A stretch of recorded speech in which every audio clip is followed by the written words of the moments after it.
Hello students, मैं Deepika Sarfaraz. Research designing का ये दूसरा पार्ट है। पहले पार्ट में हमने उसका अर्थ, परिभाषा और विशेषता जाना था। इस भाग में हम जानेंगे कि रिसर्च डिज़ाइनिंग के टाइप्स क्या हैं या शोध प्ररचना के प्रकार क्या क्या हैं। भाई, शोध के कई प्रकार हो सकते हैं अलग अलग प्रकार से, और शोध से हम क्या करते हैं? ज्ञान की प्राप्ति करते हैं। मूलभूत उद्देश्यों से ज्ञान की प्राप्ति करते हैं। इस उद्देश्य की पूर्ति विभिन्न प्रकार से हो सकती है और उसके ही अनुसार शोध प्ररचना का भी रूप अलग अलग हो सकता है। जैसे रिसर्च के टाइप्स अलग अलग हैं, वैसे रिसर्च डिज़ाइनिंग के भी टाइप्स अलग अलग होते हैं। भाई,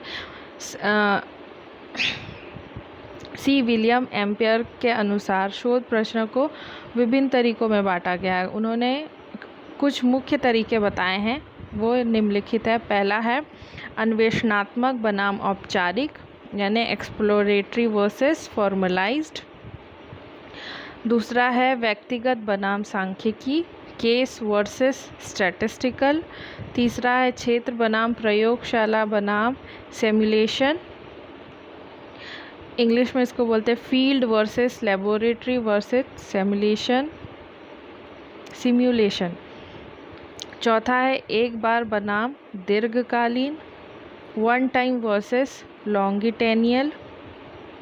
पांचवा है अवलोकनात्मक बनाम सर्वे, यानी ऑब्जर्वेशन वर्सेस सर्वे। छठवा है प्रयोगात्मक बनाम एक्सपोर्ट फैक्ट्री या facto, experimental versus ex post facto. और सातवां है वर्णनात्मक बनाम आकस्मिक। भाई, ये उन्होंने कुछ अलग अलग तरीके बताए थे जो उन्होंने वर्गीकृत किए थे। शोध विषय क्षेत्र में शोध विषय क्षेत्र में जो सामग्री अध्ययन हेतु यूज़ की जाती है, जो सबसे इम्पॉर्टेंट है, वो है एक्सप्लोरेटरी रिसर्च, जिसको हम लोग बोलते हैं अन्वेषणात्मक शोध। जहाँ तक इससे ही आपको लगभग डाटा आपके कलेक्ट हो जाते हैं। जो आपके डेवलप्ड डाटा है वो इसी के थ्रू कलेक्ट हो जाते हैं। आप जो डाटा कलेक्शन करते हैं उसमें प्राइमरी सेकेंडरी डाटा जो होता है, उसमें जो डेवलप्ड है, जो सेकेंडरी डाटा होता है, वही है एक तरह से एक्सप्लोरेटरी रिसर्च। भाई, अधिकांश अध्ययनों में यह परियोजना की प्रथम अवस्था है कि शोधकर्ता तथा अध्ययन के लक्ष्य अनुसार प्रयोग की जाता है। भाई, जैसा आपका लक्ष्य होगा या फिर आप कैसा रिसर्च कर रहे हो, उस पे डिपेंड करता है कि आप किस मेथड को यूज़ कर रहे हो। फिर रोनाल्ड आर गिस्ट के अनुसार, भाई उन्होंने भी शोध प्रचना का कुछ प्रकार बताया है, और उन्होंने कैसे कैटेगराइज किया है? समकों के आधार पर। भाई, जैसे आप समकों का विकास करते हैं, यानी डाटा का डेवलपमेंट करते हैं, उसके हिसाब से उन्होंने बांटा है। पहला उन्होंने क्या किया है, जो गौण समको होते हैं, सेकेंडरी डाटा होते हैं, उनके द्वारा कैसे विकसित होते हैं वो बताया। तो उन्होंने क्या यूज़ किया उसमें? पहला इंटरनल यानी आंतरिक समक, और दूसरा बाह्य समक यानी एक्सटर्नल डाटा। फिर दूसरे प्राथमिक समकों के विकास के लिए उन्होंने क्या किया है? प्रत्यक्ष सर्वे, डायरेक्ट सर्वे, अवलोकन सर्वे यानी ऑब्जर्वेशन करना है, फिर आपको सर्वे लेना है। तीसरा है प्रयोगात्मक सर्वे, एक्सपेरिमेंट करेंगे, फिर उससे आपको सर्वे करना है। उसमें भी उन्होंने कुछ पॉइंट्स बताए हैं, मैंने उसमें नहीं किया, बट मैं आपको बता दे रही हूँ। उसमें है प्री एक्सपेरिमेंटल मेथड, यानी आप एक्सपेरिमेंट करने से पहले कौन सा मेथड यूज़ कर रहे हो, कौन सा पद्धति यूज़ कर रहे हो, वो आपको हेल्प करेगा आपके एक्सपेरिमेंट में। फिर है फैक्टोरियल डिज़ाइन, यानी तथ्यात्मक डिज़ाइन। भाई, आप जो तथ्य इकट्ठा किए हो, फैक्टर जो आप कलेक्ट किए हो, उसको अरेंज करोगे, उसको डिज़ाइन करोगे वो।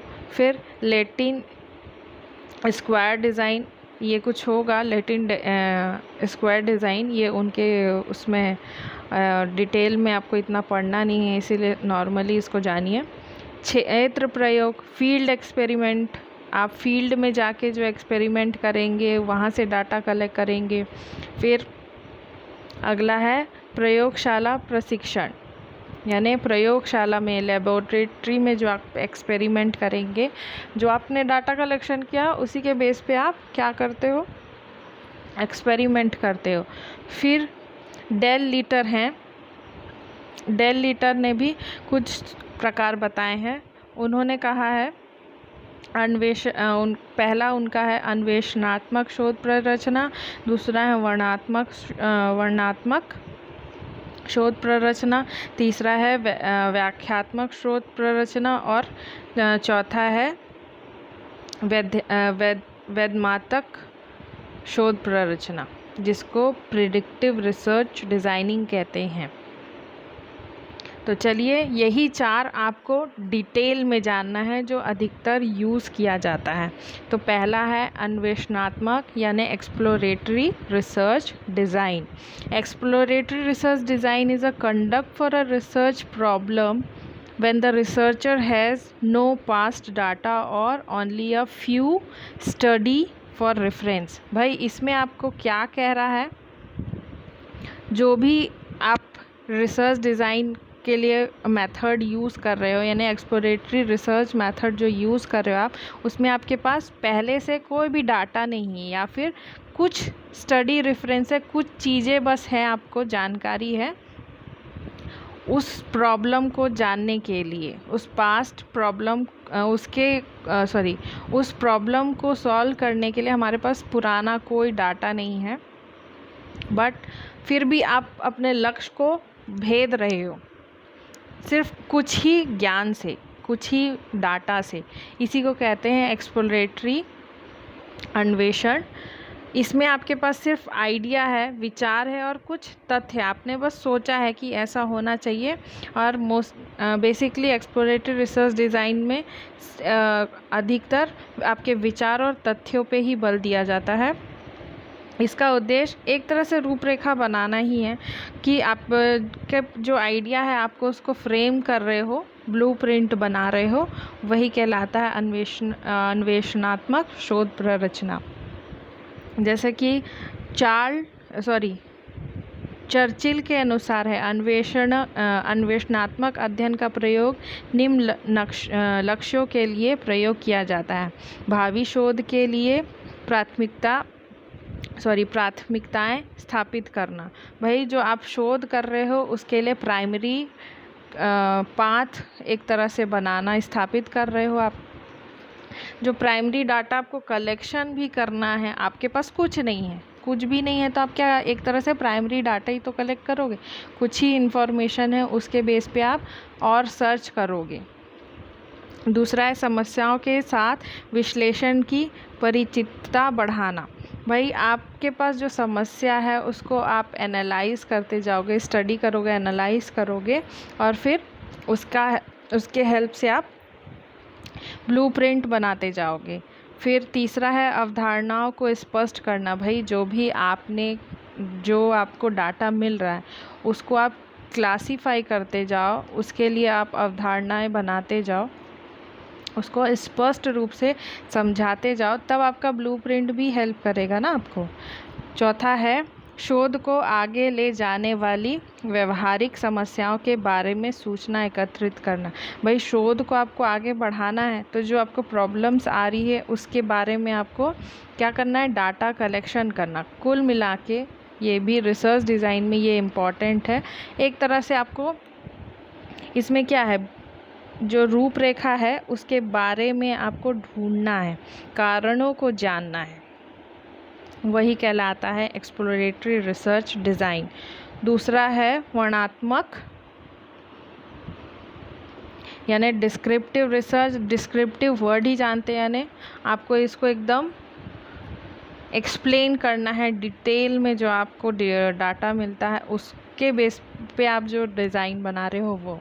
Descriptive research design aim to accurately और systematically describe a population, situation और phenomenon.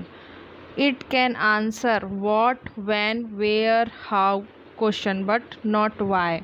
A descriptive research design can use a wide variety of quantity and qualitative method to investigate one or more variable. ठीक।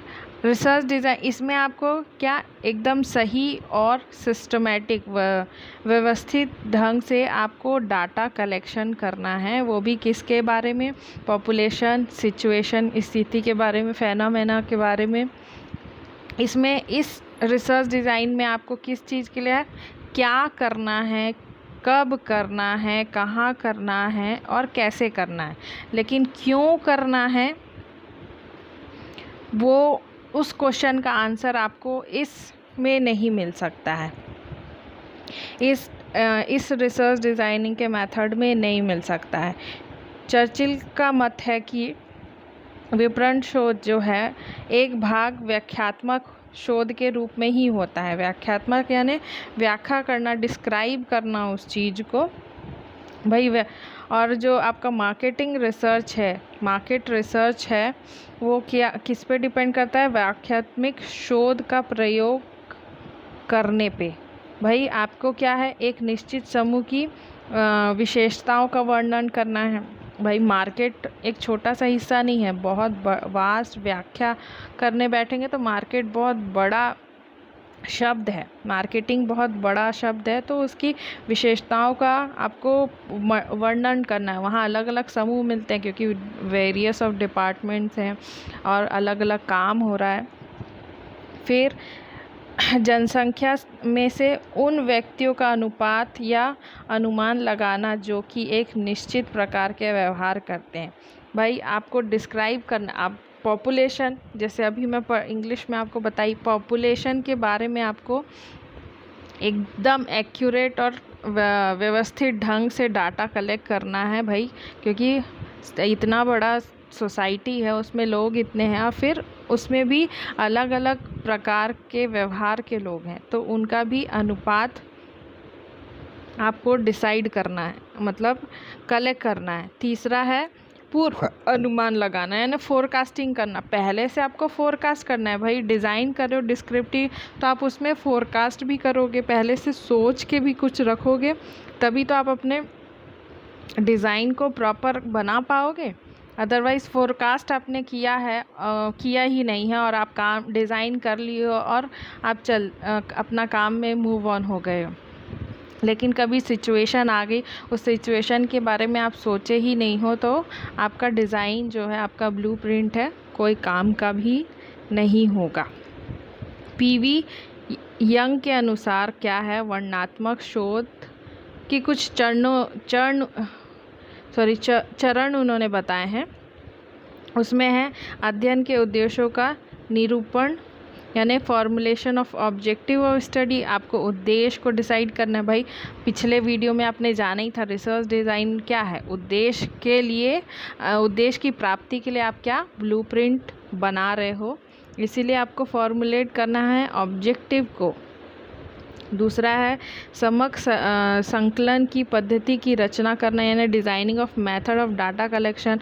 आपको research designing में भाई data आप कैसे collect कर रहे हो, प्राइमरी डाटा से कर रहे हो कि सेकेंडरी डाटा से कर रहे हो, ये बताना है। तीसरे में है सैंपल का चयन। आप सैंपल साइज़, भाई आप 1000 लोगों के बीच में जाके उसको सर्वे कर रहे हो कि 10,000 के, भाई उसका भी सैंपल साइज़ होना चाहिए ना। आप कितने लोगों के पास सर्वे किए हो और कितने लोगों से आपने डाटा कलेक्ट किया है, तो वो होता है सैंपल। और अगला है समूहों का संकलन एवं जांच। कलेक्शन आपने कर लिया सैंपल साइज़ से, एक निश्चित सैंपल साइज़ से, उसके बाद उस डाटा को आप चेक करोगे वो सही है कि नहीं, उसको एनालाइज करोगे, फिर रिज़ल्ट निकालोगे, उसके बाद रिपोर्ट बनाओगे। यही है डिस्क्रिप्टिव, यानी ओवरऑल जो आपका रिसर्च है वो डिस्क्रिप्टिव मेथड से ही होता है, क्योंकि आपको एक एक स्टेप वाइज जाना है। अगला है एक्सप्लेनेटरी रिसर्च डिज़ाइन, जिसको बोलते हैं व्याख्यात्मक शोध प्ररचना। इस शोध प्ररचना में आप कह सकते हैं किसी समस्या के कारणों का ज्ञान करने के साथ उसके साधन को भी आपको खोजना है या जानकारी प्राप्त करने का प्रयास करना है। देख सकते हैं उसका मीनिंग थोड़ा सा मैंने लिखा है। Explanatory research is a very easy to understand. It is research which is making for discovering a problem that hasn't ever been studied clearly, to make definition and explanation that have not made before, and improve final result। ये क्या है? आपको problem को खोजना है, पहले discover करना है, उसके बाद वो भी वैसे प्रॉब्लम का जिसका स्टडी हुआ नहीं है, जिसकी खोज या ज्ञान उसके बारे में अर्जित नहीं किया गया है, मतलब किए भी हैं तो वो क्लियर नहीं है। फिर उसको उस प्रॉब्लम को खोज के आपको डिफ़ाइन करना है, उसको एक्सप्लेन करना है और एक अच्छा फाइनल रिज़ल्ट निकालना है। हिंदी में जैसे देख सकते हैं, शोध प्ररचना का यह वह प्रकार है जिसमें किसी समस्या के कारणों को ज्ञात करने के साथ उनके समाधान के संबंध में भी जानकारी प्राप्त करना। भाई आपको समस्या का कारण भी ढूंढना है, उसके साथ समाधान के संबंध में आपको जानकारी भी प्राप्त करना है या करने का प्रयास करना है। ये होता है एक्सप्लेनेटरी रिसर्च डिज़ाइनिंग। आखिरी है प्रिडक्टिव रिसर्च डिज़ाइनिंग, जिसको हिंदी में बोलते हैं विषयात्मक शोध प्ररचना। यह शोध प्ररचना वह प्रारूप है जिसमें किसी समस्या के कारण प्रभाव संबंध को जानने का प्रयास किया जाता है, यानी कॉज और इफ़ेक्ट को जानने का प्रयास किया जाता है। Predictive research designing is a commonly used statistical technique to predict future behavior। Prediction या फिर अनुमान लगाना, प्रिडक्ट यानी अनुमान लगाना, तो आप एक स्टैटिस्टिकल डाटा सांख्यिकी तकनीक से आप इसको जान सकते हो कि फ्यूचर में क्या हो सकता है, या एक तरह से पूर्व अनुमान लगाना। In predictive designing, data is collected and statistically model is formulated, prediction is made, and the model is valid as additional data becomes available। इसका मतलब है जो आपने प्रिडक्टिव डिज़ाइन में जो डाटा कलेक्ट किया है, फिर उसको आप क्या कर रहे हो, एक स्टैटिकल फॉर्म में फॉर्मुलेट कर रहे हो, बना रहे हो, फिर प्रिडिक्शन निकाल रहे हो कि इस डाटा के बेस पे आगे ऐसा हो सकता है। तो आपके पास क्या आता है, एक नया वैलिड एडिशनल डाटा बन के रहता है कि आगे चल के हमारे पास ये प्रॉब्लम होगी तो हम कैसे फेस करेंगे। भाई रिसर्च कर रहे हो तो आगे प्रॉब्लम्स ही तो आ रही है, रिसर्च क्यों करते हैं? प्रॉब्लम का सॉल्यूशन ढूंढने के लिए। तो थैंक यू। ये होता है आपका रिसर्च टाइप कंप्लीट। तो बी सेफ, बी हेल्दी। कुछ मिस्टेक्स होंगे उसके लिए सॉरी।